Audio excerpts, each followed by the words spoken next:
महाराष्ट्र के यवतमाल का चौसाला जंगल। हाल ही में जंगल में एक अर्धजला शव बरामद हुआ, लेकिन यह सब किसने किया और क्यों किया, इन सवालों का जवाब ढूंढना तो दूर की बात है। शुरुआत में तो शव की पहचान ही नहीं हो पा रही थी, लेकिन फिर पुलिस की सूझबूझ से, सिर्फ एक अंडरवियर की हेल्प से इस पूरे केस की गुत्थी सुलझ गई। साथियों, आज की यह घटना महाराष्ट्र के यवतमाल से है। 15 मई 2025 को जब कुछ लोग चौसाला के जंगल के पास से गुजर रहे थे, तभी अचानक उन्हें कुछ अजीब सा दिखाई दिया। इन लोगों ने सोचा कि चलो यार पास से जाकर देखते हैं, और जैसे ही वह लोग पास पहुंचे उनकी हालत ख़राब हो गई। वहां पर एक अर्धजला शव पड़ा हुआ था, चेहरा बिल्कुल पहचान में नहीं आ रहा था, जिसके बाद तुरंत इसकी सूचना पुलिस को दे दी गई। कुछ ही देर में पुलिस मौके पर पहुंची और अपनी जांच शुरू कर दी। शव के आसपास जो कुछ भी बचा था उसे इकट्ठा किया गया, जैसे कि आधी जली हुई शर्ट, बटन के टुकड़े और आधा जला हुआ अंडरवियर।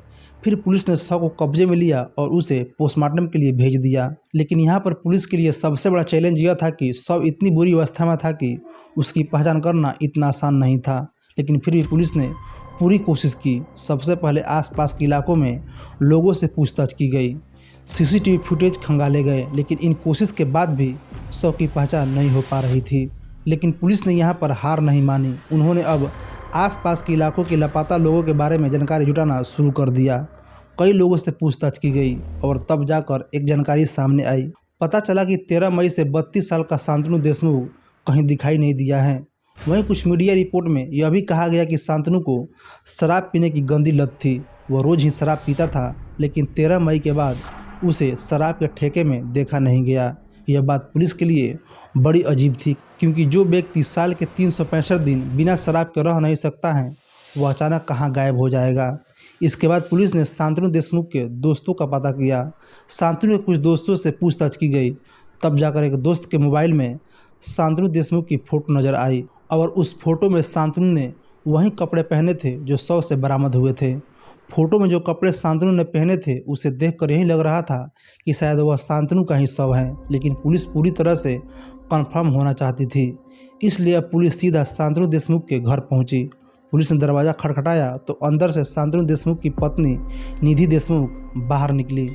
उनसे पूछा गया कि आपके पति कहाँ हैं, तब उन्होंने बताया कि 13 मई से उनका कुछ आता पता नहीं है। इसके बाद शव से मिले कपड़ों को उन्हें दिखाया गया तो वह बुरी तरह से घबरा गई। पुलिस लगातार उससे सवाल कर रही थी, लेकिन वह कुछ भी बोलने को तैयार ही नहीं थी।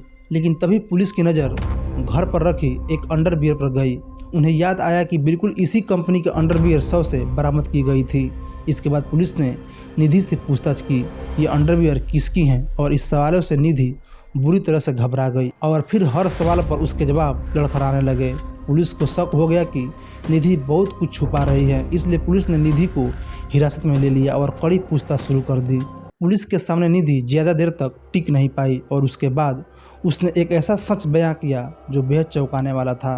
पता चला कि शांतनु देशमुख और निधि एक दूसरे से प्यार करते थे और फिर दोनों ने लव मैरिज कर ली, लेकिन परिवार वालों को यह शादी मंजूर नहीं थी और इसलिए यह दोनों यवतमाल के सहयोग नगर में अलग घर लेकर रहना शुरू कर दिया। 32 साल का शांतनु देशमुख यवतमाल के सनराइज इंग्लिश मीडियम स्कूल में एक टेम्परेरी टीचर था। वही निधि उसी स्कूल में प्रिंसिपल थी। शुरुआत में तो दोनों की शादी बहुत बढ़िया चल रही थी, लेकिन फिर धीरे धीरे शांतनु को शराब की गंदी लत लग गई।